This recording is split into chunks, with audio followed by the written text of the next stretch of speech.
الحمد لله الواحد الأحد الفرد الصمد الذي لم يلد ولم يولد ولم يكن له كفوا أحد أحمده حمدا بلا أحد أشهد أن لا إله إلا الله وحده لا شريك له وأشهد أن محمدا عبده ورسوله اللهم صل على محمد وعلى آل محمد كما صليت على إبراهيم وعلى آل إبراهيم إنك حميد مجيد اللهم بارك على محمد وعلى آل محمد كما باركت على إبراهيم وعلى آل إبراهيم إنك حميد مجيد أما بعد فإن خير الحديث كتاب الله وخير الهدي هدي محمد صلى الله عليه وسلم وشر الأمور محدثاتها وكل محدثة بدعة وكل بدعة ضلالة وكل ضلالة في النار أعوذ بالله من الشيطان الرجيم يا أيها الذين آمنوا اتقوا الله حق تقاته ولا تموتن إلا وأنتم مسلمون أعوذ بالله من الشيطان الرجيم تتجافى جنوبهم عن المضاجع يدعون ربهم خوفا وطمعا ومما رزقناهم ينفقون. പരിശുദ്ധമായ അള്ളാഹുവിൻ്റെ ഭവനത്തിൽ ഒരുമിച്ച് ചേർന്ന സഹോദരങ്ങളെ, സഹോദരികളെ, സർവ്വലോകരക്ഷിതാവായ അള്ളാഹുവിനെ സൂക്ഷിക്കണേ എന്ന് സംസാരിക്കുന്ന എന്നോടും കേൾക്കുന്ന നിങ്ങളോടും വളരെയധികം സ്നേഹത്തോടുകൂടെ ഓർമ്മപ്പെടുത്തുകയാണ്, ഉപദേശിക്കുകയാണ്. കഴിഞ്ഞ 4 ഖുതുബകളിലൂടെ ദിനചര്യകളിലെ ദീൻ എന്ന വിഷയത്തെ അടിസ്ഥാനമാക്കിയാണ് നമ്മൾ ഓരോ ഖുതുബകളും പറഞ്ഞുകൊണ്ടിരിക്കുന്നത്. ഒരു വിശ്വാസിയുടെ ജീവിതത്തിൽ നമസ്കാരത്തിന് എത്രമാത്രം പ്രാധാന്യമുണ്ട്, എത്ര ഗൗരവത്തോടെ നമസ്കാരത്തെ അവൻ നോക്കിക്കാണണം, നമ്മുടെ നിത്യജീവിതത്തിൽ ഒഴിച്ചുകൂടാൻ പറ്റാത്ത ഒരു ഇബാദത്താണ് നമസ്കാരം എന്നൊക്കെയാണ് കഴിഞ്ഞ ജുമാ ഖുതുബയിലൂടെ നമ്മൾ വിശദീകരിച്ചത്. നമസ്കാരം എന്ന് പറയുമ്പോൾ നമസ്കാരത്തെ സാധാരണ നമുക്ക് 2 വാചകങ്ങൾ കൊണ്ട് വിശദീകരിക്കാൻ സാധിക്കും. ഒന്ന് ഫറളായ നമസ്കാരങ്ങൾ, മറ്റൊന്ന് ഐച്ഛികമായ നമസ്കാരങ്ങൾ. ഒരു ദിവസം 5 സമയങ്ങളിലായി 17 റക്അത്തുകൾ അത് മുസ്ലിമായ ഒരു മനുഷ്യനെ സംബന്ധിച്ചിടത്തോളം നിർബന്ധമാണ്. അതിൽ വീഴ്ച വരുത്തുക എന്നുള്ളത് വലിയ പാപമാണ്, കുറ്റമാണ്. നമസ്കാരം ഉപേക്ഷിക്കുന്നവൻ വിശ്വാസിയല്ല. ആ ഗൗരവമൊക്കെ അറിയുന്ന ആളുകളാണ് നമ്മൾ. ആ നിർബന്ധമായ നമസ്കാരത്തെക്കുറിച്ചാണ് കഴിഞ്ഞ ഖുതുബയിൽ നമ്മൾ വിശദീകരിച്ചത് എങ്കിൽ ഇന്ന് നമ്മൾ മനസ്സിലാക്കുന്നത് നിർബന്ധ നമസ്കാരങ്ങൾക്ക് പുറമെ പരിശുദ്ധ ഇസ്ലാമിൽ അല്ലാഹു സുബ്ഹാനഹു വ തആല അവൻ്റെ പ്രവാചകനിലൂടെ നമുക്ക് പഠിപ്പിച്ചു തന്ന ഐച്ഛികമായ നമസ്കാരങ്ങളെക്കുറിച്ചാണ്. സുന്നത്തായ നമസ്കാരങ്ങൾ അതൊരു ഖുതുബ കൊണ്ട് തീരുന്ന വിഷയമല്ല. ഒരുപക്ഷെ 1, 2, 3 ഖുതുബകളിലൂടെ വിശദീകരിക്കാൻ മാത്രമുള്ള വളരെ വിശാലമായ ഒരു വിഷയമാണ്. പരിശുദ്ധ ഇസ്ലാമിൻ്റെ പ്രമാണങ്ങൾ പരിശോധിക്കുമ്പോൾ സ്വഹീഹായ ഹദീത്തുകളുടെ അടിസ്ഥാനത്തിൽ 76ഓളം റക്അത്ത് നമസ്കാരം 76ഓളം റക്അത്ത് നമസ്കാരം നിത്യജീവിതത്തിൽ ഫറളും സുന്നത്തുമായി വിശ്വാസികളായ ആളുകൾക്ക് നിർവഹിക്കാൻ സാധിക്കും.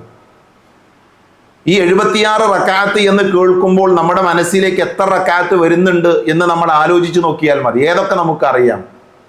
ഇപ്പൊ സുന്നത്ത് നമസ്കാരങ്ങൾ എന്ന് പറയുമ്പോൾ ഏതൊക്കെയാണ് നമ്മുടെ മനസ്സിലേക്ക് പെട്ടെന്ന് നമുക്ക് ലിസ്റ്റ് ചെയ്യാൻ സാധിക്കുന്നത്? അല്ലെങ്കിൽ എത്ര റക്അത്ത് സുന്നത്ത് നമസ്കാരമുണ്ട് എന്ന ഒരു ചോദ്യത്തിന് നമ്മുടെ മറുപടി എന്താണ്? വിശ്വാസികളായ ആളുകൾ ഫർള് നമസ്കാരം കഴിഞ്ഞാൽ വളരെ പ്രാധാന്യത്തോടുകൂടെ കാണേണ്ട നമസ്കാരമാണ് ഐച്ഛികമായ നമസ്കാരങ്ങൾ. വിശുദ്ധ ഖുർആനിലെ സൂറത്തുൽ ബഖറയിലെ 184-ാമത്തെ ആയത്തിൽ നോമ്പുമായി ബന്ധപ്പെട്ട ചർച്ച നടത്തുമ്പോൾ അള്ളാഹു പറഞ്ഞ ഒരു വാചകമാണ് ഫമൻ തതവ്വഅ ഖൈറൻ ഫഹുവ ഖൈറുൽ ലഹു. ഈ ആയത്തിലൂടെ അള്ളാഹു പഠിപ്പിക്കുന്നത്, എന്നാൽ ആരെങ്കിലും സ്വമേധയ ഒരു നന്മ ചെയ്താൽ അത് അവന് ഉത്തമമാകുന്നു. സ്വന്തം ഇഷ്ടപ്രകാരം നിർബന്ധപൂർവമല്ലാതെ സ്വന്തം മനസ്സ് ഉൾക്കൊണ്ടുകൊണ്ടൊരു നന്മ ഒരാൾ ചെയ്താൽ അതവന് കൂടുതൽ ഉത്തമമാണ്. ഈ ആയത്ത് യഥാർത്ഥത്തിൽ നോമ്പുമായി ബന്ധപ്പെട്ട വിഷയത്തിലാണ് ചർച്ച ചെയ്യുന്നത് എങ്കിലും മഹാഭൂരിപക്ഷം പണ്ഡിതന്മാർ ഐച്ഛികമായ നമസ്കാരങ്ങളെക്കുറിച്ച് വിശദീകരിക്കുമ്പോൾ അവരതിന് പ്രമാണമായി തെളിവായി സുന്നത്ത് നമസ്കാരങ്ങളുടെ ഫദ്ലുകൾ ശ്രേഷ്ഠതകൾ മനസ്സിലാക്കാൻ വേണ്ടി ഈ ആയത്തിനെ കൊണ്ടുവരാറുണ്ട്. തഫ്സീറുകളിൽ നമുക്കത് വായിക്കാൻ സാധിക്കും. അഥവാ നിർബന്ധ നമസ്കാരങ്ങൾ കഴിഞ്ഞാൽ നമ്മൾ നമ്മുടെ ഇഷ്ടപ്രകാരം, ആരും നമ്മളെ നിർബന്ധിക്കാതെ റബ്ബിന്റെ വജ്ഹ് ആഗ്രഹിച്ചുകൊണ്ട് നമ്മൾ നിർവഹിക്കുന്ന നമസ്കാരങ്ങൾ അത് നമുക്ക് ഉത്തമമാണ്, അത് നമുക്ക് വലിയ പ്രതിഫലമാണ് എന്നാണ് ഈ ആയത്തിന്റെ ആശയത്തിൽ നിന്ന് നമുക്ക് മനസ്സിലാക്കാൻ സാധിക്കുന്നത്. റസൂലുള്ളാഹി സ്വല്ലല്ലാഹി അലൈഹി വസല്ലമയുടെ വളരെ അടുത്ത സ്വഹാബിയാണ് തൗബാൻ റളിയല്ലാഹു അൻഹു. പ്രവാചകൻ സ്വല്ലല്ലാഹു അലൈഹി വസല്ലമയുടെ സമീപത്ത് വന്നുകൊണ്ട് അദ്ദേഹം അള്ളാഹിന്റെ റസൂലിനോട് ചോദിക്കുന്നുണ്ട്, അള്ളാഹുവിന്റെ റസൂലെ അഖ്ബിർനി ബിഅമലിൻ അഅമലുഹു യുദ്ഖിലുനി അല്ലാഹു ബിഹിൽ ജന്ന. അള്ളാഹിന്റെ റസൂലെ, നിങ്ങൾ എനിക്കൊരു അമല് പറഞ്ഞു തരണം, ഒരു കർമ്മം പറഞ്ഞു തരണം. ആ കർമ്മം ഞാൻ പ്രവർത്തിച്ചാൽ അതിലൂടെ എനിക്ക് നേടേണ്ടത് സ്വർഗമാണ്. അഥവാ സ്വർഗം നേടിയെടുക്കാൻ സാധിക്കുന്ന ഒരു അമൽ, ഒരു കർമ്മം നബിയെ നിങ്ങൾ എനിക്ക് പറഞ്ഞു തന്നാലും എന്നെ ഒന്ന് പഠിപ്പിച്ചാലും. ഇതാണ് തൗബാൻ റളിയല്ലാഹു അൻഹു നബി സല്ലല്ലാഹു അലൈഹി വസല്ലമയോട് ആവശ്യപ്പെടുന്നത്. ഹദീസിന്റെ മറ്റൊരു ലഫ്ദിൽ കാണാൻ സാധിക്കുന്നത്, അള്ളാഹു ഏറ്റവും ഇഷ്ടപ്പെടുന്ന ഒരു അമൽ അത് പറഞ്ഞു തന്നാലും മതി. രണ്ട് രീതിയിലും അതിന് ലഫ്ദുകൾ കാണാൻ സാധിക്കും. ആ സമയത്ത് നബി സല്ലല്ലാഹു അലൈഹി വസല്ലമ ചെയ്ത ഫസക്കത്ത, നബി മിണ്ടാതിരുന്നു എന്നാണ്. അള്ളാഹുവിന്റെ റസൂൽ മിണ്ടാതിരുന്നു. സുമ്മ സഅൽതഹു, വീണ്ടും നബിയോട് അദ്ദേഹം ഈ ചോദ്യം ആവർത്തിച്ചു. ഫസക്കത്ത, അപ്പോഴും നബി സല്ലല്ലാഹു അലൈഹി വസല്ലം മിണ്ടാതിരുന്നു. 3 തവണ നബി സല്ലല്ലാഹു അലൈഹി വസല്ലമ മിണ്ടാതിരുന്നു. അദ്ദേഹം വീണ്ടും ചോദിച്ചു. ആ സമയത്ത് നബി സല്ലല്ലാഹു അലൈഹി വസല്ലമ കൊടുത്ത മറുപടിയാണ്, അലൈക ബികഥറത്തി സുജൂദി ലില്ലാഹ് ഫഇന്നക ലാ തസ്ജുദു ലില്ലാഹി സജ്ദതൻ ഇല്ലാ റഫഅക അല്ലാഹു ബിഹാ ദറജ വഹത്ത അൻക ബിഹാ ഖതീഅ. ആ സമയത്താണ് നബി മറുപടി പറയുന്നത്. സ്വർഗം ചോദിച്ച ഒരു മനുഷ്യനോട്, സ്വർഗത്തിൽ പോകാനുള്ള ഒരു അമല് പറഞ്ഞു തരണം എന്ന് പറഞ്ഞ ഒരു മനുഷ്യനോട് നബി സല്ലല്ലാഹു അലൈഹി വസല്ലമ പറയുന്നത്, നീ ധാരാളമായി സുജൂദ് ചെയ്യാനാണ്, അധിക സുജൂദുകൾ വർദ്ധിപ്പിക്കുക എന്നുള്ളതാണ്. എപ്പോഴാണ് നമുക്ക് സുജൂദ് വർദ്ധിപ്പിക്കാൻ സാധിക്കുക? ഈ ഹദീത്ത് ഞാനിവിടെ ഉദ്ധരിക്കാൻ കാരണം, നമ്മൾ സ്വർഗത്തിൽ പോകാൻ ആഗ്രഹിക്കുന്നവരാണ്, സ്വർഗം ചോദിക്കുന്നവരാണ്, സ്വർഗം കൊതിക്കുന്നവരാണ് എങ്കിൽ മുൻഗാമികളായ ആളുകൾ ആ സ്വർഗം ലഭിക്കാനുള്ള വഴി നബിയോട് ചോദിച്ചിട്ടുണ്ട്. അപ്പൊ നബി സല്ലല്ലാഹു അലൈഹി വസല്ലമ കൊടുത്ത മറുപടി എന്താ? സുജൂദ് വർദ്ധിപ്പിക്കുക. സുജൂദ് വർദ്ധിപ്പിക്കൽ എങ്ങനെയാണ്? ഫർളായ നമസ്കാരങ്ങൾക്ക് പുറമെ ഐച്ഛികമായ നമസ്കാരങ്ങൾ കൂടെ നാം നിർവഹിക്കുമ്പോൾ നമുക്ക് നമ്മുടെ സുജൂദുകൾ വർദ്ധിപ്പിക്കാൻ സാധിക്കും. അതിലൂടെ നമുക്ക് സ്വർഗം നേടിയെടുക്കാൻ സാധിക്കും. ഞാൻ പറഞ്ഞു വരുന്നത്, നമ്മുടെ നിത്യജീവിതത്തിൽ നാം സുന്നത്തായ ഐച്ഛികമായ നമസ്കാരങ്ങൾ നമ്മൾ നിർവഹിക്കുന്നതിലൂടെ നമ്മുടെ സ്വർഗപ്രവേശനം നമുക്ക് എളുപ്പമാകുന്നുണ്ട് എന്നാണ് പ്രമാണങ്ങൾ നമുക്ക് പറഞ്ഞു തരുന്നത്. അതിനേക്കാൾ വലിയ നേട്ടം സഹോദരങ്ങളെ, നമ്മുടെയൊക്കെ ജീവിതത്തിൽ നിർബന്ധ നമസ്കാരങ്ങളിൽ പലതരത്തിലുള്ള വീഴ്ചകൾ സംഭവിക്കുന്നുണ്ട് എന്നുള്ളതൊരു യാഥാർത്ഥ്യമാണ്. നമുക്ക് പറയാൻ പറ്റും നബി സല്ലല്ലാഹു അലൈഹി വസല്ലം നിസ്കരിച്ച് അതേപോലെയാണ് എൻ്റെ നിസ്കാരം എന്ന്. ഷേഖ് നാസറുദ്ദീൻ അൽബാനി റഹ്മത്തുള്ളാഹി അലൈഹി അദ്ദേഹത്തിന്റെ ഒരു പുസ്തകമുണ്ട്, സിഫത്തു സ്വലാത്തു നബി സല്ലല്ലാഹു അലൈഹി വസല്ലം ഇല തക്ബീരി വത്തസ്ലീമി കഅന്നക തറാഹു. ആ പുസ്തകത്തിന്റെ പേരാണത്. അഥവാ അള്ളാഹുവിന്റെ റസൂലിന്റെ നമസ്കാരം നിന്റെ കണ്ണുകൊണ്ട് നീ നോക്കി കണ്ടതുപോലെ, അതാണ് നിസ്കാരത്തിന്റെ പേര്. മലയാളത്തിലേക്ക് അത് പരിഭാഷപ്പെടുത്തിയിട്ടുണ്ട്. നമുക്ക് വാങ്ങിക്കാൻ കിട്ടുന്ന പുസ്തകമാണ്. നബിന്റെ നിസ്കാരം എങ്ങനെയാ? നമ്മുടെ കണ്ണുകൊണ്ട് നോക്കിക്കാണുന്നത് പോലെ ആ നമസ്കാരത്തിന്റെ രൂപം വളരെ കൃത്യമായി ഷെയ്ഖ് അൽബാനി റഹ്മത്തുള്ളാഹി അലൈഹി വിശദീകരിച്ചിട്ടുണ്ട്. ഈ അടുത്ത കാലഘട്ടത്തിൽ സൗദി അറേബ്യയിൽ മരണപ്പെട്ടു പോയ മഹാപണ്ഡിതനാണ് സഅദ് വഹബ് അൽ ഖഹ്താനി എന്ന് പറയുന്ന ഒരു മഹാപണ്ഡിതൻ. ഈ അടുത്ത 2000 ആ ഒരു സമയത്താണ് അദ്ദേഹം മരണപ്പെടുന്നത്. അദ്ദേഹം രചിച്ച വളരെ പ്രസിദ്ധമായ സ്വലാത്തുൽ മുഅ്മിൻ എന്നാണ് ആ ഗ്രന്ഥത്തിന്റെ പേര്. 3 വാള്യങ്ങളിലായിട്ടുള്ള ഗ്രന്ഥമാണ്. എല്ലാ നമസ്കാരങ്ങളെ കുറിച്ചും സമ്പൂർണമായി വിശദീകരിക്കുന്ന ഗ്രന്ഥമാണ് ആ ഗ്രന്ഥം. ഞാൻ ഈ 2 ഗ്രന്ഥങ്ങളെ പറയാൻ കാരണം, ഇന്നൊരു പക്ഷേ നമുക്ക് ലഭ്യമായ നമസ്കാരത്തെക്കുറിച്ച് പഠിക്കാൻ ലഭ്യമായ പുസ്തകങ്ങളിലെ ഏറ്റവും നല്ല 2 പുസ്തകങ്ങൾ, വേറെയും പുസ്തകങ്ങളുണ്ട്, ഏറ്റവും നല്ല 2 പുസ്തകങ്ങളാണ് ഈ പുസ്തകങ്ങൾ. ആ പുസ്തകങ്ങൾ 2 മലയാളത്തിൽ നമുക്ക് വായിക്കാൻ കിട്ടും. ഞാനിത് പറയാൻ കാരണം, നമ്മൾ ആ പുസ്തകം വായിക്കുമ്പോഴാണ് നമ്മുടെയൊക്കെ നമസ്കാരത്തിലെ അബദ്ധങ്ങൾ നമുക്ക് മനസ്സിലാകുക, നമ്മുടെ നമസ്കാരത്തിൽ സംഭവിക്കുന്ന തെറ്റുകൾ നമുക്ക് മനസ്സിലാകുക. സഹോദരങ്ങളെ, സ്വന്തം മനസ്സിനോട് ചോദിച്ചു നോക്കൂ നിങ്ങൾ, എൻ്റെ നമസ്കാരം ശരിയാക്കാൻ വേണ്ടി ഞാൻ എന്താണ് ചെയ്തത് എന്ന് നമ്മൾ ഓരോരുത്തരും നമ്മളോട് ചോദിക്കണം. അള്ളാഹ്ക്ക് ഏറ്റവും ഇഷ്ടപ്പെട്ട അമല്, അള്ളാഹുവിൻ്റെ അടുക്കൽ വലിയ പ്രതിഫലം കിട്ടുന്ന അമല്, ആ നമസ്കാരം തക്ബീർ മുതൽ തസ്ലീം വരെ ഞാൻ ചെയ്യുന്നത് ശരിയാണ് എന്ന് ഉറപ്പുവരുത്തേണ്ട ആൾക്കാരാണ് നമ്മൾ. 1 ദിവസമോ 2 ദിവസമോ അതിന് വേണ്ടി മാറ്റിവെച്ച് അറിയുന്ന ആളുകളുടെ കൂടെ ഇരുന്ന് നമ്മുടെ നമസ്കാരവും അതിലെ പ്രാർത്ഥനകളും ഒക്കെ ശരിയാണ് എന്ന് ഉറപ്പുവെച്ച്. ഞാൻ ചെറിയൊരു ഉദാഹരണം പറയാം. ഇപ്പം നമസ്കാരത്തിൽ സ്വലാത്ത് ചെയ്യണമെന്ന് എല്ലാവർക്കും അറിയാം. തശഹുദിൽ നമ്മൾ സ്വലാത്തിയല്ലോ അല്ലേ? തശഹുദിൽ എല്ലാവരും സ്വലാത്തിയല്ലോ. ആ സ്വലാത്തിൽ പല ആൾക്കാരും ചൊല്ലുന്നൊരു വാചകം എന്താ? അല്ലാഹുമ്മ സല്ലി അലാ സയ്യിദിന മുഹമ്മദ് എന്ന് പറഞ്ഞ് സ്വലാത്തി എല്ലാറുണ്ട്. നമസ്കാരത്തിൽ പല ആളുകളും അല്ലാഹുമ്മ സല്ലി അലാ സയ്യിദിന മുഹമ്മദ് എന്ന് സ്വലാത്ത് ചൊല്ലും. സഹോദരങ്ങൾ, ഒരു ഹദീത്തിന്റെ ഗ്രന്ഥത്തിൽ, ഞാൻ അടിവരട്ട് പറയുന്നു, ഒരു ഹദീത്തിന്റെ ഗ്രന്ഥത്തിലും അങ്ങനെ ഒരു സ്വലാത്ത് പഠിപ്പിച്ചിട്ടില്ല. നമ്മളതാ ചൊല്ലും, നമ്മൾ ഈ പല ആൾക്കാരും ചൊല്ലുന്ന സ്വലാത്ത് അതാണ്. ആ സ്വലാത്തിൽ പ്രശ്നമുണ്ടോ? സ്വലാത്തിൽ പ്രശ്നമല്ല. അല്ലാഹുമ്മ സല്ലി അലാ സയ്യിദിന മുഹമ്മദ്, സയ്യിദിന മുഹമ്മദ് എന്ന് പറഞ്ഞാൽ മുഹമ്മദ് നബി സല്ലല്ലാഹു അലൈഹി വസല്ലം നമ്മുടെ നേതാവാണെന്ന്. ആ പ്രയോഗത്തിനൊരു തെറ്റുമില്ല. പക്ഷെ നിസ്കാരത്തിൽ ചെല്ലാൻ പറ്റുമോ? നിസ്കാരത്തിൽ ചെല്ലാൻ പറ്റില്ല. കാരണം എന്താ? നിസ്കാരത്തിൽ നബി സല്ലല്ലാഹു അലൈഹി വസല്ലം പഠിപ്പിച്ചിട്ടുണ്ട് എങ്ങനെ ചൊല്ലണമെന്ന്. നിസ്കാരത്തിൽ ചൊല്ലേണ്ട സ്വലാത്ത് ഇബ്രാഹിമിയ സ്വലാത്താണ്. നിസ്കാരത്തിൽ നാം ചൊല്ലേണ്ട സ്വലാത്ത് ഇബ്രാഹിമിയ സ്വലാത്താണ്. ഹദീത്തിന്റെ ഗ്രന്ഥങ്ങളിൽ 7 രീതിയിൽ ഇബ്രാഹിമിയ സ്വലാത്ത് റിവായത്ത് ചെയ്യപ്പെട്ടിട്ടുണ്ട്. 7 രീതിയിൽ നമുക്ക് വായിക്കാൻ പറ്റും. അതിലൊറ്റ രീതിയിൽ എന്തില്ല? ഈ സയ്യിദിന എന്നുള്ള പദമല്ല. അതിനർത്ഥം നബി നമ്മളെ നേതാവല്ല എന്നല്ല. ഞാൻ പറയുന്നത്, നബി സല്ലല്ലാഹു അലൈഹി വസല്ലം സ്വല്ലു കമാ റഅയ്തുമുനി ഉസല്ലി, ഞാൻ എങ്ങനെ നിസ്കരിച്ചോ അതേപോലെ നിങ്ങൾ നിസ്കരിക്കണം എന്നാണ്. നബി നമസ്കരിച്ചതുപോലെ നബി നിസ്കരിക്കുമ്പോൾ എന്ത് പ്രാർത്ഥിച്ചോ അത് നമ്മൾ പ്രാർത്ഥിക്കേണ്ടത് നിർബന്ധ നിസ്കാരങ്ങളിൽ. നബി ഇളവ് നൽകിയ വിഷയങ്ങളുണ്ട്. ഇപ്പം അത്തഹിയാത്തിൽ എന്ത് ചെയ്യുക? അത്തഹിയാത്ത് ചൊല്ലി, സ്വലാത്ത് ചൊല്ലി, അതിനുശേഷമുള്ള പ്രാർത്ഥന ചൊല്ലി, അവിടുന്ന് എന്ത് ചെയ്യുക? ആ സമയത്ത് ഒരാൾക്ക് മറ്റുള്ള പ്രാർത്ഥനകൾ നിർവഹിക്കാം. അതിന് മാതൃക ഉണ്ട്. നബി സല്ലല്ലാഹു അലൈഹി വസല്ലം അനുവദിച്ച കാര്യമാണ്. ഇത് പഠിക്കുമ്പോഴാണ് നമ്മുടെ നമസ്കാരം എന്ത് ചെയ്യുക? ശരിയാകുക. അതുകൊണ്ട് ഈ ഖുത്ബ കേൾക്കുന്ന എല്ലാ ആളുകളോടും വളരെ സ്നേഹത്തോടു കൂടെ പറയാനുള്ളത്, നമ്മുടെ നിസ്കാരം ശരിയാക്കാൻ എന്ത് ചെയ്യണം? നമ്മുടെ ഒരു പരിശ്രമം നടത്തണം. നമ്മൾ നിസ്കരിക്കുന്നത് ശരിയാണ് എന്ന് എന്ത് ചെയ്യണം? നമ്മൾ ഉറപ്പുവരുത്തണം. നമ്മൾ ഇതേപോലെ ഇരുന്ന് പഠിക്കണം. അള്ളാഹിന്റെ റസൂല് മിമ്പറുമെന്നാണ് ജനങ്ങളെ നിസ്കാരം പഠിപ്പിച്ചത്. മിമ്പറുമെന്നാണ് അള്ളാഹിന്റെ റസൂൽ മിമ്പറിൽ വന്ന് ജനങ്ങൾക്ക് നമസ്കാരത്തിന് രൂപം പഠിപ്പിച്ചു. അള്ളാഹിന്റെ റസൂല് പള്ളിയിൽ ഇരിക്കുമ്പോഴാണ് ഒരു മനുഷ്യൻ വന്ന് നിസ്കരിക്കണത്. അപ്പൊ നബി സല്ലല്ലാഹു അലൈഹി വസല്ലം അയാൾ നിസ്കാരം കഴിഞ്ഞ് പിന്നെ നബിന്റെ സമീപത്തേക്ക് വന്നപ്പോൾ നബി അയാൾ പറയും, നീ മടങ്ങൂ, എന്നിട്ട് നിസ്കരിക്കൂ, നീ നിസ്കരിച്ചിട്ടില്ല. അള്ളാഹിന്റെ റസൂലിന്റെ മുമ്പ് അയാൾ നിസ്കരിച്ചത്. പ്രവാചകൻ സല്ലല്ലാഹു അലൈഹി വസല്ലം അയാൾ നിസ്കരിക്കുന്നത് കണ്ടിട്ടുണ്ട്. എന്നിട്ട് നബി പറയുന്നു, മടങ്ങൂ, നീ നിസ്കരിച്ചിട്ടില്ല. അയാൾ വീണ്ടും പോയി നിസ്കരിച്ചു. അയാൾ തിരിച്ചു വന്നപ്പോൾ നബി പറഞ്ഞു, നീ നിസ്കരിച്ചില്ല, മടങ്ങി വീണ്ടും നിസ്കരിക്കാൻ പറഞ്ഞു. അവസാനം അയാൾ വന്ന് പറഞ്ഞു, നബി എനിക്ക് ഇതുപോലെല്ലാം നിസ്കരിക്കാൻ അറിയില്ല. അപ്പോഴാണ് നബി സല്ലല്ലാഹു അലൈഹി വസല്ലം നമസ്കാരത്തിന്റെ പൂർണ്ണമായ രൂപം അയാളെ പഠിപ്പിക്കുന്ന നമുക്ക് കാണാൻ പറ്റും. അതുകൊണ്ട് തന്നെ നമ്മൾ ഓരോരുത്തരും നമ്മുടെ മുസ്ലിമായ ഒരു മനുഷ്യന്റെ ജീവിതത്തിലെ ഏറ്റവും പ്രധാനപ്പെട്ട നമസ്കാരമാകുന്ന കർമ്മം അത് പൂർണ്ണമായ രീതിയിലാണ് ചെയ്യുന്നത് എന്ന് എന്ത് ചെയ്യണം? നമ്മൾ ഉറപ്പുവരുത്തണം.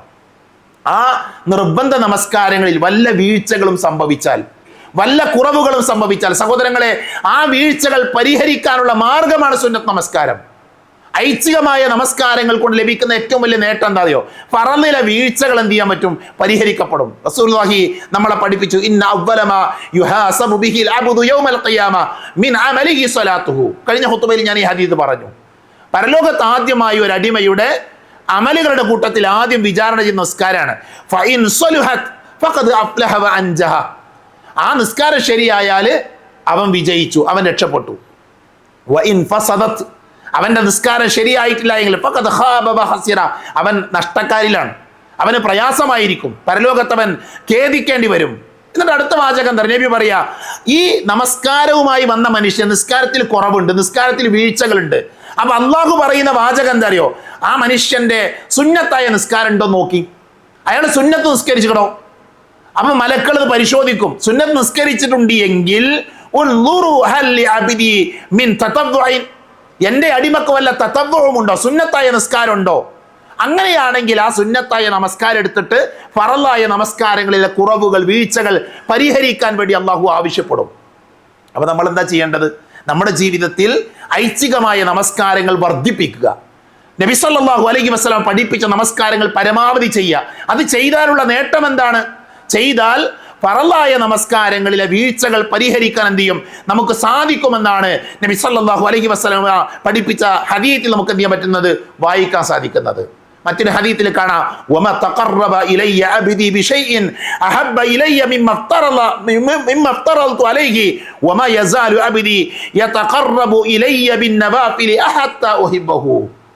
അല്ലാഹുവിലേക്ക് അടുക്കാൻ, അല്ലാഹുവിന്റെ ഇഷ്ടം ലഭിക്കാൻ ഒരു അടിമ ചെയ്യുന്ന കർമ്മങ്ങളിൽ ഏറ്റവും പ്രധാനപ്പെട്ട ഒരു കാര്യം നവാഫിലായ സുന്നത്തായ കാര്യങ്ങൾ ചെയ്യുക എന്നുള്ളത്. അപ്പൊ നമ്മൾ സുന്നത്ത് നമസ്കരിക്കുന്നതിലൂടെ ഫറലായ കാര്യങ്ങൾ, അത് പിന്നെ അള്ളാഹു നിർബന്ധമാക്കിയ കാര്യങ്ങളാണ്. ആ റബ്ബിന്റെ ഇഷ്ടം നമുക്ക് ലഭിക്കാനുള്ള ഏറ്റവും നല്ലൊരു വഴിയാണ് നവാഫിലുകൾ, സുന്നത്തായ കാര്യങ്ങൾ എന്ത് ചെയ്യുക? നമ്മൾ വർദ്ധിപ്പിക്കുക. ആ സുന്നത്തായ കാര്യങ്ങളിലെ ഏറ്റവും പ്രധാനപ്പെട്ട കാര്യം എന്താ? അത് സുന്നത്ത് നമസ്കാരമാണ്. അതിൽ പല കാറ്റഗറി ഉണ്ട്. പല ദുഹാ നമസ്കാരം ഉണ്ട്, അതേപോലെ തന്നെ തഹിയ്യത്തുൽ മസ്ജിദ്, റവാത്തിബ് സുന്നത്തുകളുണ്ട്. അങ്ങനെ ഒട്ടനവധി നമസ്കാരം അത് വിശദീകരിക്കും. ഇവിടെ നമ്മുടെ സുന്നത്ത് നമസ്കാരവുമായി ബന്ധപ്പെട്ട് അടിസ്ഥാനപരമായി പഠിക്കേണ്ട ഒരു പാഠം എന്താ അറിയോ? പള്ളി ഉണ്ടാക്കിയത് സുന്നത്ത് നിസ്കരിക്കാനല്ല. ഞാൻ ആ പറയുന്ന വാചകത്തിൽ തെറ്റിദ്ധരിക്കാൻ പാടില്ല. പള്ളി ഉണ്ടാക്കിയത് എന്തിനാ? ഫർള് നിസ്കരിക്കാൻ. അതിന്റെ അർത്ഥം എന്താ? റസൂലുള്ളാഹി പറഞ്ഞു, ഫസല്ലു അയ്യുഹന്നാസു ഫീ ബുയൂതികും ഫഇന്ന അഫ്ദല സ്വലാത്തി സ്വലാത്തുൽ മർഇ ഫീ ബൈതിഹി ഇല്ലൽ മക്തൂബ. നിർബന്ധ നമസ്കാരങ്ങൾ ഒഴികെ ഐച്ഛികമായ നമസ്കാരങ്ങൾ എവിടെ നമസ്കരിക്കണം? വീട്ടിൽ നിന്ന് നമസ്കരിക്കേണ്ടത്. അതാണ് ഏറ്റവും അഫ്ദൽ. അതിന്റെ അർത്ഥം പള്ളിയിൽ നിന്ന് സുന്നത്ത് നിസ്കരിക്കാൻ പറ്റില്ല. പള്ളിയിൽ നിന്ന് മാത്രം നിസ്കരിക്കേണ്ട സുന്നത്ത് നിസ്കാരം ഉണ്ട്. ഇപ്പൊ തഹിയ്യത്തുൽ മസ്ജിദ് എന്ന് പറഞ്ഞാൽ എന്താ? പള്ളിയിൽ കയറിയ നിസ്കരിക്കാന്നാണ്. പള്ളിയിൽ കയറുമ്പോൾ 2 റക്അത്ത് നിസ്കരിക്കണം എന്നാണ്. ആ നിസ്കാരം പള്ളിയിൽ നിന്ന് നിസ്കരിക്കാൻ പറ്റുള്ളൂ, പുറത്ത് നിസ്കരിക്കാൻ പറ്റില്ല. ഇപ്പൊ നമ്മൾ ഈദ്ഗാഹ്, പുറത്ത് നമ്മൾ നമ്മളെ പള്ളിയുടെ പുറത്ത് ഈദ്ഗാഹ് സംഘടിപ്പിക്കാറുണ്ട്. അപ്പൊ ചില ആളുകൾ കാണാം, രാവിലെ വന്നിട്ട് അവിടുന്ന് 2 റക്അത്ത് നിസ്കരിക്കുന്നു. അവിടുന്ന് 2 റക്അത്ത് നിസ്കാരമല്ല. ഈദ്ഗാഹിൽ വെച്ച് 2 റക്അത്ത് നിസ്കാരമല്ല. അത് ആളുകളുടെ ധാരണ എന്താ വെച്ചാല്, പള്ളിയിൽ കയറും, പള്ളിയിലാണ് ഈദ് നിസ്കരിക്കുന്നത് എങ്കിൽ അയാൾക്ക് എന്ത് ചെയ്യാം? പള്ളിയിൽ കയറുമ്പോൾ പള്ളിയിൽ കയറി ആ നിസ്കാരം നിർവഹിക്കാം. അല്ലാതെ പെരുന്നാൾ നിസ്കാരത്തിന് മുമ്പ് വേറെ 2 റക്അത്ത് സുന്നത്ത് നിസ്കാരമല്ല. നമ്മളിങ്ങനെ പഠിച്ചു പോകണം. ഇങ്ങനെ കാര്യങ്ങൾ കൃത്യമായി നമ്മൾ മനസ്സിലാക്കി പോകണം. ഐച്ഛികമായ നമസ്കാരങ്ങൾ അത് വീട്ടിൽ വെച്ച് നിർവഹിക്കുക എന്നുള്ളതാണ് പ്രവാചകർ സല്ലല്ലാഹു അലൈഹി വസല്ലം പഠിപ്പിച്ച കാര്യം. അപ്പൊ സുബഹിക്ക് പള്ളിയിൽ വരുന്നതിന് മുമ്പ് 2 റക്അത്ത് ഇവിടുന്ന് നിസ്കരിക്കേണ്ടത് വീട്ടിൽ നിസ്കരിക്കണം. ദുഹറിന് പള്ളിയിൽ വരുന്ന ഒരാൾ വീട്ടിൽ നിസ്കരിച്ച് വരിക. മനസ്സിലായില്ലേ? അതേപോലെ തന്നെ പിന്നെ ഇഷായിന് നിസ്കാരം കഴിഞ്ഞ് ശേഷമുള്ള റവാത്തിബ് വീട്ടിൽ നിസ്കരിക്കുക. അതാണ് ഏറ്റവും അഫ്ദൽ, അതാണ് ഏറ്റവും ശ്രേഷ്ഠമായ കാര്യം. ഇപ്പൊ കടയുള്ള ഒരാളെ സംബന്ധിച്ചിടത്തോളം, സ്വന്തമായി കച്ചവടക്കുള്ള ആളെ സംബന്ധിച്ചിടത്തോളം, അയാൾ അവിടുന്ന് നിസ്കരിച്ച് വരിക, അവിടുന്ന് വുദൂ ചെയ്ത്, നമുക്കറിയാം നമ്മൾ വീട്ടിൽ നിന്ന് വുദൂ ചെയ്ത് പള്ളിയിലേക്ക് വന്നൊരു ഹജ്ജ് ചെയ്ത കൂലിട്ടും. അപ്പൊ അവിടുന്ന് വീട്ടിൽ നിന്ന് വുദൂ ചെയ്ത് അയാൾ സുന്നത്ത് നിസ്കരിച്ച് പള്ളിയിലേക്ക് വന്നാൽ അതാണ് ശരിയായ രീതി, ഏറ്റവും അഫ്ദലായ രീതി. അത് പറയുമ്പോൾ ഞാൻ വീണ്ടും പറയുന്നു, ഒരാൾ പള്ളിയിൽ നിന്ന് സുന്നത്ത് നിസ്കരിച്ചാൽ അത് കുറ്റാണെന്നല്ല പറഞ്ഞതിന്റെ അർത്ഥം. അതിന്റെ ഏറ്റവും അഫ്ദൽ, ഏറ്റവും ശ്രേഷ്ഠമായ വശം എന്താ? വീട്ടിൽ നിസ്കരിക്കുക എന്നുള്ളതാണ്. അതാണ് നബി സല്ലല്ലാഹു അലൈഹി വസല്ലമ നമ്മളെ പഠിപ്പിച്ചിട്ടുള്ളത്. അതേപോലെ നമ്മൾ മനസ്സിലാക്കേണ്ട ഒരു കാര്യമാണ്, പല ആളുകളും ഈ സുന്നത്ത് നമസ്കാരത്തിൽ കാണിക്കുന്ന ഒരു ചെറിയൊരു അശ്രദ്ധ, ഒരു ഗഫ്ലത്തുണ്ട്. ഒരാൾ പള്ളിയിൽ വന്നു, പള്ളിയിൽ വന്ന് അയാൾ സുന്നത്ത് നിസ്കരിക്കാൻ തുടങ്ങി. അയാൾ അല്ലാഹു അക്ബർ സുന്നത്ത് നിസ്കരിക്കാൻ തുടങ്ങിയപ്പോൾ പള്ളിയിൽ എന്ത് ചെയ്തു? ഇമാമ് പിന്നെ മുഅദ്ദിൻ ഇഖാമത്ത് വിളിച്ചു. ഫർള് നിസ്കാരത്തിന് വേണ്ടി ഇഖാമത്ത് വിളിച്ചു. നമ്മൾ എന്താ ചെയ്യേണ്ടത്? പ്രവാചകൻ സല്ലല്ലാഹു അലൈഹി വസല്ലമയിൽ അബൂ ഹുറൈറ റളിയല്ലാഹു അൻഹു ഉദ്ധരിക്കുന്ന ഹദീസ്, ഇദാ ഉഖീമത്തിസ് സ്വലാത്തു ഫലാ സ്വലാത്ത ഇല്ലൽ മക്തൂബ. അടിവരട്ട് പഠിക്കണത്. ഇദാ ഉഖീമത്തിസ് സ്വലാ, നിസ്കാരത്തിന് വിളിക്കപ്പെട്ടാൽ അഥവാ നിർബന്ധ നിസ്കാരത്തിന് വിളിക്കപ്പെട്ടാൽ ഫലാ സ്വലാത്ത ഇല്ലൽ മക്തൂബ, നിർബന്ധ നിസ്കാരം അല്ലാതെ വേറൊരു നിസ്കാരം ഇല്ല എന്നാണ്. അപ്പൊ എന്താ ചെയ്യേണ്ട അറിയോ? നമ്മൾ അല്ലാഹു അക്ബർ തക്ബീർ കേട്ടിനു, നിസ്കാരം തുടങ്ങി, അല്ലെങ്കിൽ ഇഖാമത്ത് വിളിച്ചു, ആ നിസ്കാരം ഒഴിവാക്കുക. ആ നിസ്കാരം കൈ താഴ്ത്തിയിട്ടിട്ട് നമ്മൾ ഏതിൽ പോയി ചേരണം? ഫർളിൽ പോയി ചേരണം. അതാണ് നബിയുടെ കൽപ്പന. ഫർള് നമസ്കാരത്തിന് വിളിക്കപ്പെട്ടാൽ പിന്നെ സുന്നത്ത് നിസ്കാരമല്ല. ചില ആൾക്കാർ നിസ്കാരം തുടങ്ങിയതിന് ശേഷം, നമ്മുടെ നാട്ടിൽ പൊതുവെ ഇന്ത്യക്കാർ ആ വിഷയത്തിൽ കുറച്ചൊക്കെ ഉത്ബുദ്ധരാണ്. ഇപ്പൊ പാകിസ്ഥാനിൽപ്പെട്ട പാകിസ്ഥാനികളായ സഹോദരങ്ങളൊക്കെ അവർ സുബഹിക്ക് പള്ളിയിൽ വന്നാൽ അവരാദ്യം നിസ്കാരം നടക്കുകയാണെങ്കിൽ, ജമാഅത്ത് നടക്കുകയാണെങ്കിൽ ആദ്യം സുന്നത്ത് നമസ്കരിക്കുക. അത് അവരുടെ അറിവില്ലായ്മയാണ്, അജ്ഞതയാണ്. ഫർള് നിസ്കാരത്തിന് വിളിക്കപ്പെട്ടാൽ പിന്നെന്തില്ല, സുന്നത്ത് നിസ്കാരമില്ല, ആ നിസ്കാരത്തിൽ പോയി ചേരണം. അതാണ് നബി സല്ലല്ലാഹു അലൈഹി വസല്ലം ഇമാം മുസ്ലിം ഉദ്ധരിക്കുന്ന ഹദീത്താണ്. അതേപോലെ സുന്നത്ത് നമസ്കാരവുമായി ബന്ധപ്പെട്ട് നമ്മൾ മനസ്സിലാക്കേണ്ട ഒരു കാര്യമാണ്, ഈ സുന്നത്ത് നമസ്കാരം എവിടെ വെച്ച് നിർവഹിക്കണം. ഞാൻ പറഞ്ഞു വീട്ടിൽ നിന്ന് നിസ്കരിക്കാന്ന് പറഞ്ഞു. എന്നാൽ പള്ളിയിൽ വെച്ച് നിർവഹിക്കേണ്ട ഒരു സാഹചര്യം ഉണ്ടെങ്കിൽ, പള്ളിയിൽ വെച്ച് ഒരാൾ യാത്ര പോകണമെങ്കിൽ അത് സുന്നത്ത് നിസ്കരിക്കണം, പള്ളിയിൽ നിന്നാണ് നിസ്കരിക്കുന്നതെങ്കിൽ ഫർള് നമസ്കരിച്ച സ്ഥലത്തുനിന്ന് മാറി നിന്ന് അയാൾ നിസ്കരിക്കുന്നത് നല്ലതാണ്. അത് നിർബന്ധമായ കാര്യമാണ്, നല്ല പറ്റുന്ന സാധ്യമായ സമയത്ത് എന്ത് ചെയ്യുക, മാറി നിന്ന് നമസ്കരിക്കാൻ പ്രവാചകൻ സല്ലല്ലാഹു അലൈഹി വസല്ലമ പഠിപ്പിച്ചത് ഹദീത്തിൽ ഇമാം മുസ്ലിം ഉദ്ധരിക്കുന്ന ഹദീത്തിൽ കാണാൻ സാധിക്കും. അമറനാ ബിദാലിക അല്ലാ തുസല സ്വലാത്തുൻ ഹത്താ നതകല്ലമ ഔ നഖ്റുജ്. എന്താ ഹദീത്തിലുള്ളത്? മുആവിയ റളിയല്ലാഹു പറയാണ്, ഒരു നമസ്കാരം നിർവഹിച്ചതിന് ശേഷം സംസാരിക്കുകയോ നമസ്കാര സ്ഥലത്ത് മാറി നിൽക്കുകയോ ചെയ്തതിന് ശേഷം അല്ലാതെ മറ്റൊന്ന് നമസ്കരിക്കരുത് എന്ന് നബി സല്ലല്ലാഹു അലൈഹി വസല്ലമ ഞങ്ങളോട് എന്ത് ചെയ്തിട്ടുണ്ട്, കൽപ്പിച്ചിട്ടുണ്ട്, നബി പറഞ്ഞിട്ടുണ്ട്. അപ്പൊ നമ്മൾ സുന്നത്ത് നിസ്കാരങ്ങൾ വേറെ സ്ഥലത്ത്, ഫർള് നിസ്കരിച്ചതല്ലാത്തൊരു സ്ഥലത്ത് നിസ്കരിച്ചാൽ പല പല അഭിപ്രായങ്ങൾ പണ്ഡിതന്മാർ പറഞ്ഞു. നമ്മൾ ആ സുജൂദ് ചെയ്യുന്ന സ്ഥലം നമുക്ക് വേണ്ടി സാക്ഷി പറയും. അങ്ങനെ വ്യത്യസ്തമായ അഭിപ്രായങ്ങൾ എന്ത് ചെയ്തിട്ടുണ്ട്, നബി സല്ലല്ലാഹു അലൈഹി വസല്ലമയിൽ നിന്ന് ദീന് പഠിച്ച സ്വഹാബികളും പണ്ഡിതന്മാരും ഒക്കെ വിശദീകരിച്ച് നമുക്ക് കാണാൻ പറ്റും. ഒറ്റ ഹദീത്ത് ഞാൻ പറയും, ഈ ഹദീത്ത് നമ്മൾ പഠിച്ചാൽ സുന്നത്ത് നിസ്കാരത്തെ നമുക്ക് സ്നേഹിക്കാൻ പറ്റും. അള്ളാഹുവിന്റെ റസൂല് ഒരിക്കൽ ഒരു ഖബറിന്റെ സമീപത്ത് കൂടെ നടന്നു പോവുകയാണ്. മർറ റസൂലുള്ളാഹി സ്വല്ലല്ലാഹു അലൈഹി വസല്ലം അലാ ഖബറിൻ ദുഫിന ഹദീഥൻ. ആ ഖബറിന്റെ അടയാളം എന്ന് പറഞ്ഞാൽ അതൊരു പുതിയ ഖബറാണ്.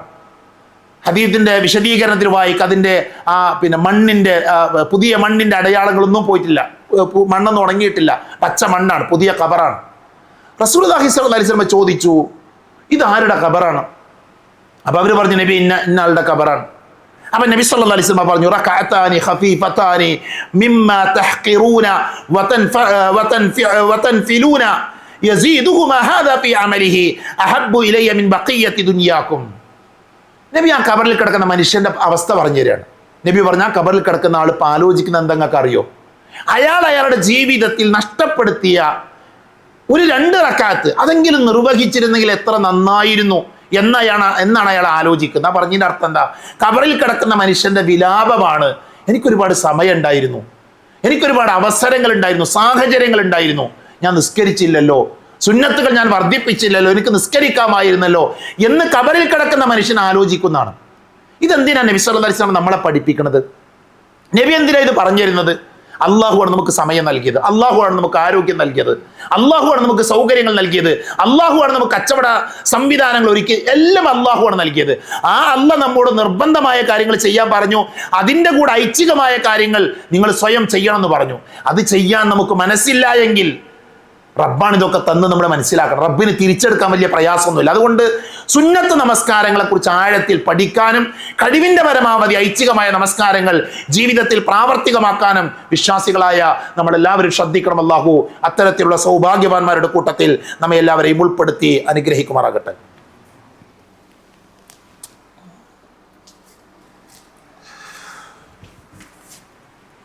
അൽഹംദുലില്ലാഹ്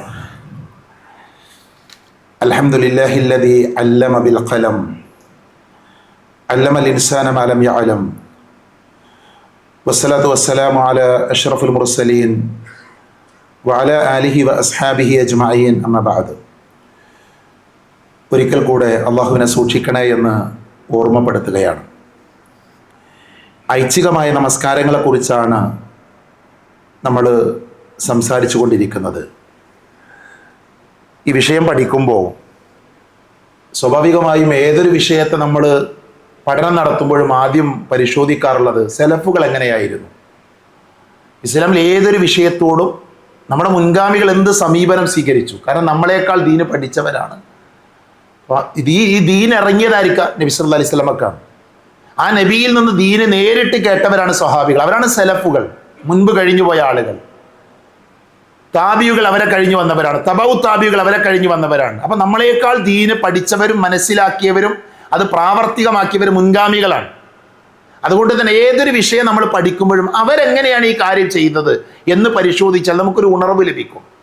ഈ ഐച്ഛിക നമസ്കാരങ്ങളുടെ വിഷയത്തിലും എങ്ങനെയാണ് സലഫുകൾ ഈ ഐച്ഛിക നമസ്കാരങ്ങളെ നോക്കിക്കണ്ടത് എന്ന് പരിശോധിക്കുമ്പോൾ നമുക്ക് അവരുടെ ചരിത്രങ്ങളിൽ വായിക്കാൻ സാധിക്കുന്ന കാര്യം. ഇമാം അഹ്മദ് ബിൻ ഹംബൽ റഹ്മത്തുള്ളാഹി അലൈഹി അദ്ദേഹം പറയുന്നത്, റവാത്തിബ് സുന്നത്തുകൾ ഉപേക്ഷിക്കുന്നതിനെ കുറിച്ച് അദ്ദേഹത്തിൻ്റെ ഒരു പ്രസ്താവന, അഥവാ റവാത്തിബ് സുന്നത്ത് എന്ന് പറഞ്ഞാൽ നിർബന്ധ നമസ്കാരങ്ങളുടെ തൊട്ടു മുൻപോ പിറകിലോ വരുന്ന നിസ്കാരങ്ങളാണ്. അത് 12 റക്അത്ത് ഇൻഷാ അല്ലാഹ് അടുത്ത ഖുത്ബയിൽ നമുക്കത് വിശദീകരിക്കാം. ആ റവാത്തിബ് നമസ്കാരങ്ങൾ ഉപേക്ഷിക്കുന്നതിനെ കുറിച്ച് മഹാനായ ഇമാം അഹ്മദ് ബിൻ ഹംബൽ റഹ്മത്തുള്ളാഹി അലൈഹി പറയുന്നത്, മൻ തറക്കൽ വിത്ര അംദൻ ഫഹുവ റജുലുൻ സൗഇൻ ലാ യംബഗി അൻ തുഖ്ബല ലഹു ഷഹാദ. ഈ റവാത്തിബ് നമസ്കാരവും അതേപോലെ തന്നെ വിത്ര നമസ്കാരമൊക്കെ മനഃപൂർവ്വം ഉപേക്ഷിച്ചാൽ അവൻ ചീത്ത മനുഷ്യനാണെന്നാണ്. നോക്കി നിങ്ങൾ, വിത്ര നമസ്കാരം ഉപേക്ഷിക്കുന്ന ഒരാൾ, സുന്നത്ത് നമസ്കാരങ്ങളിലെ ഏറ്റവും ശ്രേഷ്ഠ നിസ്കാരം ഏതാ? തഹജ്ജുദ് നിസ്കാരമാണ്, വിത്ര നിസ്കാരമാണ്. അത് ഉപേക്ഷിച്ചാൽ അവൻ ചീത്ത മനുഷ്യനാണ്, അവന്റെ സാക്ഷ്യം സ്വീകരിക്കപ്പെടാൻ പാടുള്ളതല്ല എന്നാണ് പണ്ഡിതന്മാരുടെ വാചകം. എത്രമാത്രം ഗൗരവത്തിലാണ് അവർ ഐച്ഛിക നമസ്കാരത്തെ കണ്ടത്. മഹാനായ ഇബ്നു ഉമർ റളിയല്ലാഹു അൻഹു അദ്ദേഹം നിവേദനം ചെയ്യുന്ന ഹദീസിന് ശേഷം ഇമാം ഇബ്നു അബീ ലൈല അദ്ദേഹം പറയും, സലഫുകളുടെ അവസ്ഥയെ കുറിച്ച് അദ്ദേഹം പറയും, കാനു യുഹാഫിദൂന അല സുനനി കമാ യുഹാഫിദൂന അലൽ ഫറായിദ്. സലഫുകളായ ആളുകൾ അവർ ഫറളുകൾ സംരക്ഷിക്കുന്നത് പോലെ തന്നെ സുന്നത്തുകളെയും കാത്തു സൂക്ഷിച്ചിരുന്നു. ഫറലായ നിസ്കാരം നിർവഹിക്കാൻ എത്ര താല്പര്യം കാണിച്ചോ അതേപോലെ അവരെന്ത് ചെയ്തിരുന്നു? സുന്നത്തായ നമസ്കാരങ്ങളെയും കാത്തു സൂക്ഷിച്ച് നിസ്കരിക്കാൻ വേണ്ടി ശ്രദ്ധിച്ചിരുന്നു എന്ന്. അതേപോലെ തന്നെ റവാത്തിബ് സുന്നത്തുകൾ ഉപേക്ഷിക്കുന്ന ആളുകൾ, നമ്മളിപ്പോൾ പറഞ്ഞ റവാത്തിബ് സുന്നത്തുകൾ ഉപേക്ഷിക്കുന്ന, അത് നിസ്കരിക്കാത്ത ആളുകൾ, അത് ഒരാളുടെ ദീനിന്റെ കുറവാണ്, ദീനിന്റെ ന്യൂനതയായിക്കൊണ്ടാണ് അവർ കണ്ടിരുന്നത് എന്നാണ്. അപ്പൊ ഈ പണ്ഡിതന്മാരുടെ വാചകമൊക്കെ വെച്ച് പറയുന്ന ഞാനും കേൾക്കുന്ന നിങ്ങളൊക്കെ ചോദിക്കണം നമ്മളോട്, നമുക്ക് ദീനിൽ കുറവുണ്ടോ? ഈ റവാത്തിബ് സുന്നത്ത് പോലെ 12 റക്അത്ത് ഞാൻ പറഞ്ഞു, അത് നിസ്കരിക്കാത്ത ആൾക്കാരായാലും അവർ ദീനിൽ എന്തോ കുറവുള്ള ആൾക്കാർ. അല്ലാഹു നമ്മളെ കാത്തുരക്ഷിക്കുമാറാകട്ടെ. ഒരല്പം ഗൗരവത്തിൽ എന്ത് ചെയ്യണം നമ്മൾ ഈ വിഷയത്തെ കാണും. ഞാൻ പറഞ്ഞല്ലോ, നമ്മൾ ഈ ഒരു വിഷയം ചർച്ചക്കെടുക്കാൻ കാരണം നമ്മൾ ഓരോ ദിവസം ഇങ്ങനെ ജീവിച്ചു പോവുകയാണ്. നമ്മുടെ ഖബറിലേക്ക് നമ്മൾ അടുക്കുകയാണ്. നമ്മുടെ ഖബറിലേക്കാണ് നമ്മൾ അടുക്കുന്നത്. എത്രയെത്ര ആളുകളാണ് നമ്മുടെ ഇടയിൽ നിന്ന് ഓരോ ദിവസത്തിലും മരണപ്പെട്ടുകൊണ്ടിരിക്കുന്നത്. ഒരു രാജ്യത്ത് ഭൂകമ്പമുണ്ടായി, അവിടെ ആയിരക്കണക്കിന് മനുഷ്യന്മാർ മരണപ്പെട്ട വാർത്തകൾ നമ്മൾക്ക് വായിച്ചുകൊണ്ടിരിക്കുന്ന സമയമാണിത്. സമാധാനത്തോടുകൂടെ ഉറങ്ങുന്ന, അല്ലെങ്കിൽ സമാധാനത്തോടുകൂടെ ജീവിച്ചുകൊണ്ടിരിക്കുന്ന മനുഷ്യർ പ്രതീക്ഷിക്കാത്ത, നനച്ചിരിക്കാത്ത സമയത്ത് അവരുടെ ഇടയിലേക്ക് മരണം വരികയാണ്. എത്രയോ ഉദാഹരണങ്ങൾ നമുക്ക് പറയാൻ പറ്റും. ഒരടുത്ത നിമിഷം നമ്മൾ ഉണ്ടാകുന്ന നമുക്ക് ആർക്കും ഉറപ്പില്ല. അതുകൊണ്ട് തന്നെ മരിക്കുന്നതിൻ്റെ മുമ്പ് എന്ത് ചെയ്യണം? നന്മകൾ കൊണ്ട് നമ്മുടെ കർമ്മരേഖ നിറക്കാൻ, നമ്മുടെ കർമ്മത്തിന്റെ ഭാണ്ഡം നിറക്കാൻ നമുക്ക് സാധിക്കണം. അതിനുള്ള വഴികളാണ് ഈ ദീന് ഓരോ ദിവസവും ചെയ്യേണ്ട കാര്യങ്ങൾ ചെയ്യാന്നുള്ളത്. ആ ഒരു ലക്ഷ്യമാണ് ഈ ഖുത്ബയുടെ പിന്നിലുള്ളത്. നമ്മുടെ നിത്യജീവിതത്തിലെ കാര്യങ്ങൾ ഇതിൽ പലതും അറിയുന്ന ആൾക്കാരാണ്. ഇത് നമ്മൾ ആവർത്തിച്ചു പറയാൻ കാരണം ഇതൊരു ഓർമ്മപ്പെടുത്തലാണ്. അതുകൊണ്ട് തന്നെ സുന്നത്ത് നമസ്കാരങ്ങളെ കുറിച്ച് നമ്മൾ പഠിക്കുക. നിർബന്ധ നമസ്കാരങ്ങളെ കാണുന്ന അതേ ഗൗരവത്തിൽ തന്നെ ഐച്ഛികമായ നമസ്കാരങ്ങളെ കൂടെ കാണാൻ വേണ്ടി നമ്മൾ ശ്രദ്ധിക്കേണ്ടതുണ്ട്. ആ ഒരു സൗഭാഗ്യവാന്മാരുടെ കൂട്ടത്തിൽ ഉൾപ്പെടുവാൻ വേണ്ടി നമ്മൾ പ്രാർത്ഥിക്കേണ്ടതുണ്ട്. അല്ലാഹു അത്തരത്തിലുള്ള ആളുകളുടെ കൂട്ടത്തിൽ നമ്മെ എല്ലാവരെയും ഉൾപ്പെടുത്തി അനുഗ്രഹിക്കുമാറാകട്ടെ. സഹോദരങ്ങളെ, വളരെ പ്രധാനപ്പെട്ട ഒരു കാര്യം ഓർമ്മപ്പെടുത്താനുള്ളത്, നമ്മുടെ പള്ളിയിലേക്ക് കാര പ്രദേശത്തുള്ള 2 സഹോദരങ്ങൾ വന്നിട്ടുണ്ട്. അവിടെ അവരൊരു പള്ളിയും മദ്രസയും ഒക്കെ ഉണ്ടാക്കുകയാണ്. അതിനവർ സ്ഥലം എടുത്തിട്ടുണ്ട്. അപ്പോൾ അതുമായി ബന്ധപ്പെട്ടൊരു സാമ്പത്തിക സമാഹരണം നടത്താൻ ഈ പള്ളിയിലും ഇതിൻ്റെ പരിസരത്തുള്ള പള്ളികളിലൊക്കെ അവരുടെ നാട്ടിൽ നിന്ന് കുറേ ആളുകൾ ഒരുമിച്ച് വന്നൊരു സമയമാണ്. ആ ഒരു പ്രദേശം എന്ന് പറഞ്ഞാൽ ദീനിയായി ഒരുപാട് മുന്നിൽ നിൽക്കുന്നത്, ധാരാളം മുസ്ലിങ്ങൾ തിങ്ങിപ്പാർത്ത് നിൽക്കുന്ന ഒരു പ്രദേശമാണ്. മദ്രസയിൽ തന്നെ ധാരാളം കുട്ടികളുണ്ട്. അവിടെ മദ്രസ സൗകര്യങ്ങളില്ലാത്ത പ്രശ്നമുണ്ട്. അപ്പം നമ്മുടെ ആ സഹോദരങ്ങൾ വന്ന ലക്ഷ്യം പൂർത്തീകരിക്കാൻ നമുക്ക് സാധ്യമായ നല്ലൊരു സഹായം ചെയ്തു കൊടുക്കണമെന്ന് അള്ളാഹുവിൻ്റെ പേരിൽ ഞാൻ എൻ്റെ സഹോദരങ്ങളോടും സഹോദരികളോടും ഓർമ്മപ്പെടുത്തുകയാണ്. പുറത്തവരൊരു ബക്കറ്റ് വെച്ചിട്ടുണ്ട്. സാധിക്കുന്ന സംഖ്യകൾ നമ്മൾ അതിലിടുക. അതേപോലെ അതിൻ്റെ ഗൂഗിൾ പേ വഴി നമുക്ക് സഹായിക്കാനുള്ള സംവിധാനം അവർ ഒരുക്കിയിട്ടുണ്ട്. അവർ മനസ്സ് നിറഞ്ഞ്, നമ്മുടെ പള്ളിയിൽ ആദ്യമായിട്ട് വരുന്ന ആൾക്കാരാണ്, മനസ്സ് നിറഞ്ഞ് തിരിച്ചു പോകാൻ, അവരുടെ ആവശ്യത്തിനല്ല അവർ വന്നത്. അവർ വീടുണ്ടാക്കാനോ അവരുടെ മക്കൾക്ക് ഭക്ഷണം വാങ്ങിക്കൊടുക്കാൻ, അള്ളാഹിൻ്റെ മാർഗത്തിന് പള്ളി മദ്രസ ഉണ്ടാക്കാനാണ്. അതുകൊണ്ട് തന്നെ നമ്മളോട് അവർ ചോദിക്കുന്നു, നമ്മുടെ കടമയാണ് അവരെ സഹായിക്കുക എന്നുള്ളത്. സാധ്യമായ രീതിയിൽ അവരെ സഹായിക്കണമെന്ന് ദീനിൻ്റെ പേരിൽ എൻ്റെ സഹോദരങ്ങളെയും സഹോദരികളെയും ഓർമ്മപ്പെടുത്തുകയാണ് അല്ലാഹു. അറിഞ്ഞും അറിയാതെയും നമ്മുടെ ജീവിതത്തിൽ സംഭവിച്ചു പോയ ചെറുതും വലുതുമായ എല്ലാ തെറ്റുകുറ്റങ്ങളും അല്ലാഹു പുറത്തു മാപ്പാക്കി തരുമാറാകട്ടെ. രോഗം കൊണ്ട് ബുദ്ധിമുട്ടുന്ന ധാരാളം ആളുകൾ നമ്മുടെ ഇടയിലുണ്ട്. അല്ലാഹു അവർക്ക് ശിഫ നൽകുമാറാകട്ടെ. നമ്മളിൽ നിന്ന് മരണപ്പെട്ടു പോയ നമ്മുടെ മാതാപിതാക്കൾ, ബന്ധുമിത്രാദികൾ, സഹോദരങ്ങൾ, സഹോദരികൾ, പണ്ഡിതന്മാർ, അല്ലാഹു വിശ്വാസികളായ അവരുടെ ഖബർ ജീവിതം സന്തോഷകരമാക്കി കൊടുക്കുമാറാകട്ടെ. ലോകത്ത് പ്രയാസങ്ങൾ അനുഭവിക്കുന്ന അനേകായിരം മനുഷ്യരുണ്ട്. അല്ലാഹു അവരുടെ പ്രയാസങ്ങൾ ദൂരീകരിച്ചു കൊടുക്കുമാറാകട്ടെ.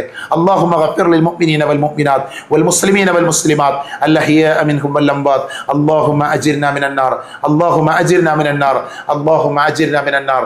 റബ്ബനാ ആതിനാ ഫിദ് ദുനിയ ഹസന വഫിൽ ആഖിറതി ഹസനതൻ വഖിനാ അദാബൻ നാർ. ആമീൻ ആമീൻ ബിറഹ്മതിക യാ അർഹമർ റഹീമീൻ. വആഖിറു ദഅവാനാ അൽഹംദുലില്ലാഹി റബ്ബിൽ ആലമീൻ.